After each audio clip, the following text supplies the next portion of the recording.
तो welcome to subscriber कुंडली analysis part 96। और ये 96 कुंडली मैं एनालिसिस करने जा रहा हूँ।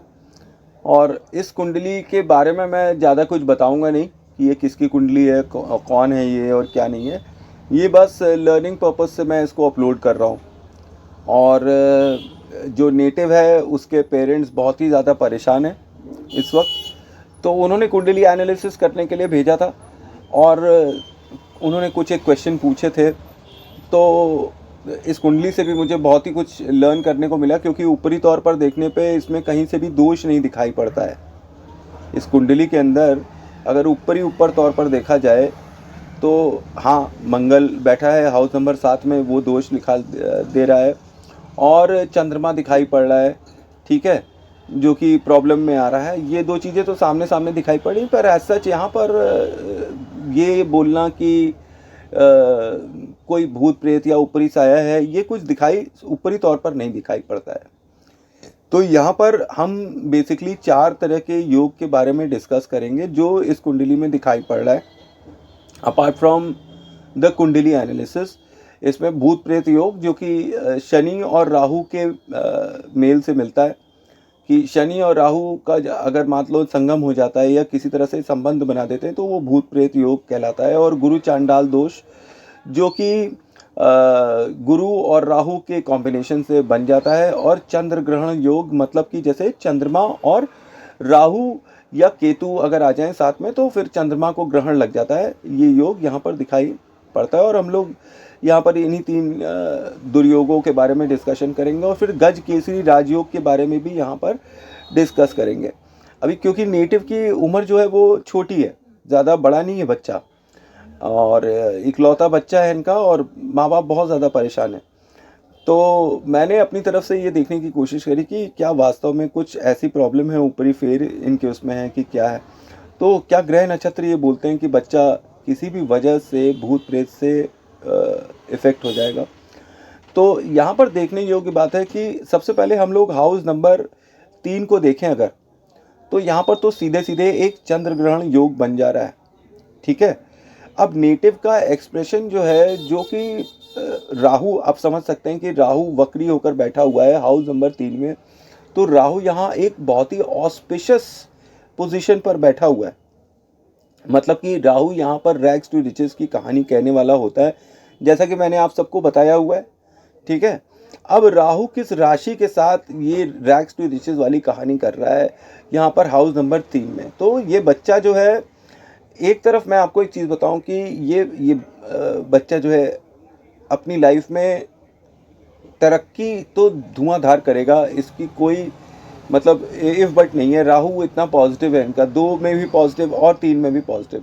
ये लड़का भले ही कम पढ़ाई लिखाई करे या कम समय में ये पढ़ाई लिखाई करे या पढ़ाई लिखाई उच्च शिक्षा ना प्राप्त करे, पर ये शेयर बाज़ार से, सट्टा बाज़ार से ज़बरदस्त पैसा कमाने की संभावना इस बच्चे की कुंडली में दिखाई पड़ती है, just because of the Rahu.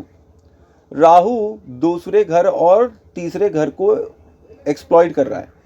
तो ये राहु यहाँ पर नेटिव को एक्सट्रीम तरीके की शेयर बाज़ार से फ़ायदा देता है। लॉटरी, सट्टा, जुआ में कोई मुकाबला नहीं होगा इस बच्चे का।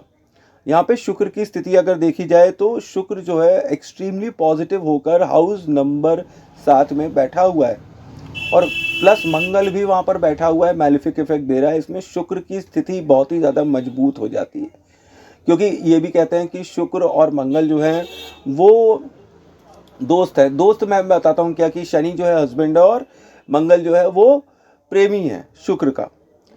तो शुक्र जो है वो इंक्रीज कर देता है अपनी पावर, सीइंग द पॉरुष ऑफ मंगल। तो यहाँ पर शुक्र, एक इन शॉर्ट बोला जाए कि ये एक्सट्रीमली अच्छी पोजीशन पे शुक्र भी बैठा हुआ है। तो जो मैंने कहा कि जस्ट बिकॉज ऑफ राहु, उसी राहु की वजह से, जिसकी वजह से इनको बार बार परेशानी हो रही है, उसी राहु की वजह से ये लड़का ज़बरदस्त तरक्की करेगा अपनी पूरी लाइफ में, ठीक है। अब यहाँ पर प्रॉब्लम भी आ रही है और दिखाई पड़ रही है प्रॉब्लम, ऐसी बात नहीं है कि प्रॉब्लम दिखाई नहीं पड़ रही है। अब देखने वाली बात यह है कि लड़के का राहु जो है हाउस नंबर 9 के साथ हाउस नंबर 2 में बैठा हुआ है।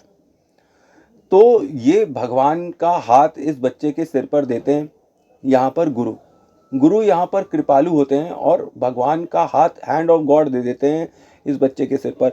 ये बच्चा जब कभी भी बहुत ही ज़्यादा परेशान होगा और फाइनेंशियली बहुत ही ज़्यादा परेशान होगा, भगवान इसकी मदद करने के लिए किसी न किसी को किसी न किसी रूप में भेज देंगे। अब राहु यहाँ पर एडिक्शन भी होता है, तो अभी बच्चा बहुत छोटा है, पर यहाँ पर राहु ये कहता है कि ये अल्कोहलिक हो जाएगा बच्चा। ये बच्चा अल्कोहलिक बड़ा होकर अल्कोहल वगैरह पीना स्टार्ट कर सकता है। तो यहाँ पर फिर एक बुरा प्रभाव पड़ने लगा, क्योंकि हाउस नंबर 9 जो है वो धन और धर्म का घर है, जो कि हाउस नंबर 2 में बैठा हुआ है। तो एक तरफ तो हाउस नंबर 9 ये कहता है कि इनको इस बच्चे का जो भोजन होना चाहिए वो सात्विक होना चाहिए। और राहु जब भी 9वें घर में आ जाता है तो फिर किसी मतलब नेटिव को एक ऐसी प्रॉपर्टी मिल जाती है, क्योंकि हाउस नंबर 9 बूढ़े बुजुर्गों का घर है, और राहु जो है सडन गेन्स करा देता है, सडन लॉस करा देता है। तो यहाँ पर घर के पुश्तैनी जो भी जेवर होंगे वो भी इस बच्चे को मिलेंगे, प्लस पुश्तैनी प्रॉपर्टी भी मिलने के चांस हैं, और किसी बूढ़े बुजुर्ग के थ्रू मिल जाए तो ये कोई अचरज की बात नहीं होती है। वैसे तो इनकी एंसेस्ट्रल प्रॉपर्टी इनको मिलती दिखाई पड़ती है कि एंसेस्ट्रल प्रॉपर्टी का इनको सुख है, प्रॉपर्टी का इन्हें बहुत ही अच्छा सुख है। और ये बच्चा जो है इसकी जो लैंग्वेज होगी वो थोड़ी सी मतलब क्या कहते हैं ख़राब हो सकती है फैमिली मेम्बर्स के सामने, कि फैमिली मेम्बर्स के सामने ये बहुत बुरी तरीके से बात करे। और कई बार ये जो है धर्म का भी एक तरीके से बड़े धार्मिक भी हो जाते हैं कई बार। और कई बार ये भी कहा जा सकता है कि यहाँ पे 9वें घर का राहु कैसा परफॉर्म करेगा। 9वें घर का राहु आपको एक कंस्ट्रेन दे देता है, पड़ोसियों से झगड़ा दे देता है, छोटे भाई बहनों से झगड़ा दे देता है।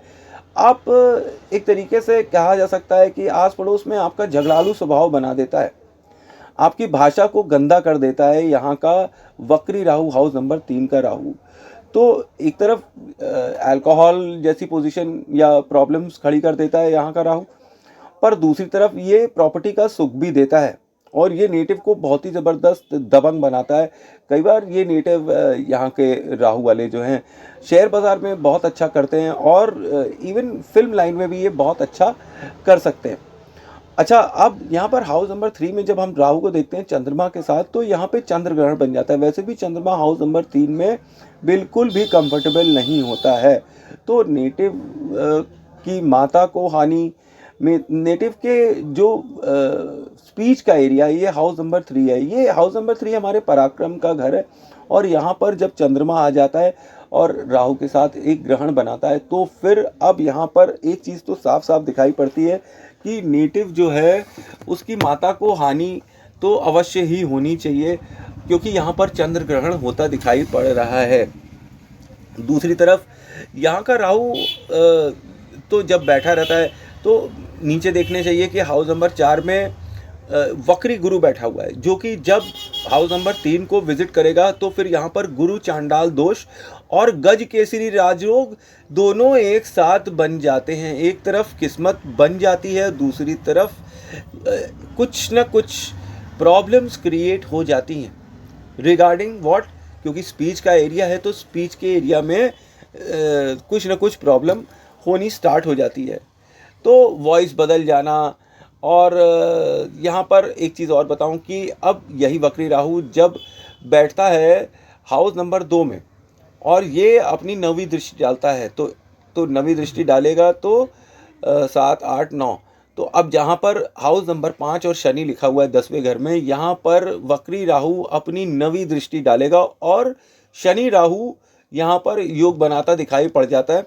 और ये भूत प्रेत योग भी मैंने जैसे पहले की भी एपिसोड्स में सूत्र वगैरह में भी बताया हुआ है कि जब भी शनि और चंद्रमा एक दूसरे से मिलते हैं तो ये भूत प्रेत योग बना देते हैं, और ये पक्का तब हो जाता है जब इसका संबंध 12वें घर से हो जाता है। कि अगर 12वें घर में भी किसी न किसी रूप में यहाँ संबंध बना रहा है शनि राहु योग, तो फिर ये पक्का हो जाता है कि नेटिव को ऊपरी फेर है। पर फिलहाल यहाँ पर शनि राहु योग जो बन रहा है हाउस नंबर 2 के साथ, तो फिर यहाँ पर एक पोजीशन ये दे देता है कि नेटिव को भूत सवार होता है, भूत सवार होता है और थोड़ा सा ये झक्की मिजाज दे देता है। ठीक है, शनि और राहु का ये कॉम्बिनेशन। और यहाँ पर एक चीज़ और नोट करने वर्दी है कि अब मैंने आपको बता दिया कि भूत प्रेत योग कैसे बना, कि हाउस नंबर 2 में जब राहु पहुँचा और वहाँ से उसने अपनी 10वीं दृष्टि दी तो इसने भूत प्रेत योग बना दिया। और जब वक्री गुरु हाउस नंबर 3 में वापस पहुंचा तो राहु के साथ बैठकर उसने गुरु चांडाल दोष तो बनाया और चंद्रमा के साथ बैठकर उसने गज केसरी राजयोग भी बना दिया। तो नेटिव नंबर 1 बात कि बहुत ज़्यादा चांस है कि अपने पिताजी का ही काम करेगा, इसके काम के अंदर इसके बच्चे भी आ जाएंगे और ये बहुत कम उम्र से ही कमाना स्टार्ट कर देगा। ठीक है, क्योंकि शनि यहाँ पर फेवरेबल है तो नेटिव को कई सलाह दी जाती है। यहाँ पर नेटिव को कई सलाह दी जाती है कि यहाँ पर नेटिव को ये सलाह दी जाती है कि वो जितना भी पूजा पाठ करेगा और जितना ज़्यादा पूजा पाठ करेगा उतना ही वो लाइफ में फंसता चला जाएगा। यहाँ पर प्रोफेशनल सक्सेस और एकेडमिक सक्सेस के लिए यहाँ नेटिव को ये करवाना चाहिए कि इनको ज़्यादा पूजा पाठ इनको नहीं करना चाहिए। अगर ये ज़्यादा पूजा पाठ करेंगे तो प्रोफेशनली ये सक्सेस नहीं होंगे, ये एक पुजारी बनकर बैठ जाएंगे। ठीक है, तो सबसे पहली तो गड़बड़ बात यही हो रही होगी कि बच्चा जो है अगर स्कूल भेज रहे होंगे तो वहाँ पे उसको खौफ है, डर है, भूत डर लगता है, वहम होता है। तो ये एक उसको हो रहा होगा क्योंकि हाउस नंबर 10 जो है कर्म का क्षेत्र है और बच्चा कर्म क्या कर रहा है, बच्चे कर्म करते हैं, स्कूल जाते हैं। तो स्कूल जाने में बच्चे को डर लगता होगा कि स्कूल जाएंगे तो पता नहीं क्या हो जाएगा उसको। और दूसरी चीज़ यहाँ पर भूत प्रेत योग सम वॉट इनको पैरानॉर्मल एक्टिविटीज़ के कांटेक्ट में भी ला सकती है। और ये पैरानॉर्मल एक्टिविटीज़ जो है ये इनके पड़ोस से ओरिजिनेट होते दिखाई पड़ती है कि यहाँ पर चंद्रमा ग्रहण करता है हाउस नंबर 3 के अंदर। तो जब चंद्र ग्रहण लग रहा है तो आप एक बात समझिए कि ये हाउस नंबर 10 को भी बता रहा है। तो अब जो भी कर्म ये बच्चा करेगा उसमें इसको भय उत्पन्न होगा, डर लगेगा, क्योंकि एक तरफ चंद्र ग्रहण है और दूसरी तरफ भूत प्रेत योग शनि राहु विष योग बन रहा है।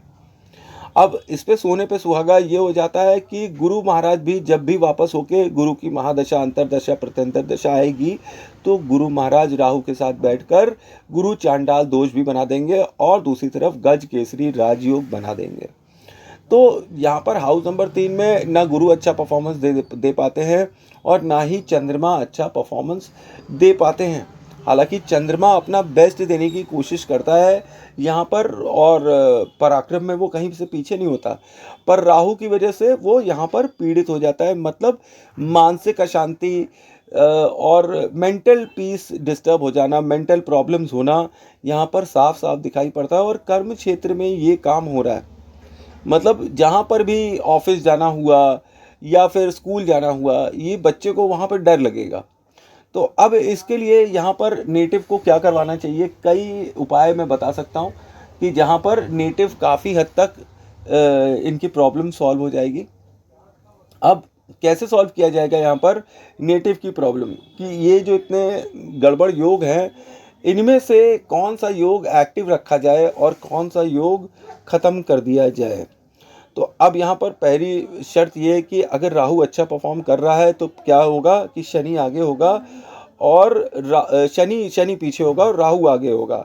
और अगर राहु गलत परफॉर्म कर रहा होगा, किसी न किसी वजह से गलत परफॉर्म कर रहा होगा, तो फिर यहाँ पर क्या हो जाएगा कि राहु बुरा परफॉर्म करना स्टार्ट कर देगा। अब राहु ही मेन कल्प्रिट है जो कि अच्छा भी दे रहा है और बुरा भी दे रहा है। कम उम्र से जल्दी यहाँ पर कमाई दे रहा है और ये नेटिव को डरपोक भी बना देता है और वहमी बना देता है। इसको चीज़ें दिखती है, ये इसकी वॉइस बदल जाती है, चिल्लाने लगता है ये। ठीक है, तो ये सब चीज़ें यहाँ का राहु इनको करवा कर दे रहा है। तो अब यहाँ पर राहु को कंट्रोल करने के लिए या राहु से एक अच्छा फ़ायदा उठाने के लिए हमें क्या करना चाहिए, यहाँ पर हमें मंगल की स्थिति देखनी चाहिए, क्योंकि 3rd हाउस का राहु जो है वो मंगल से ही कंट्रोल हो पाएगा।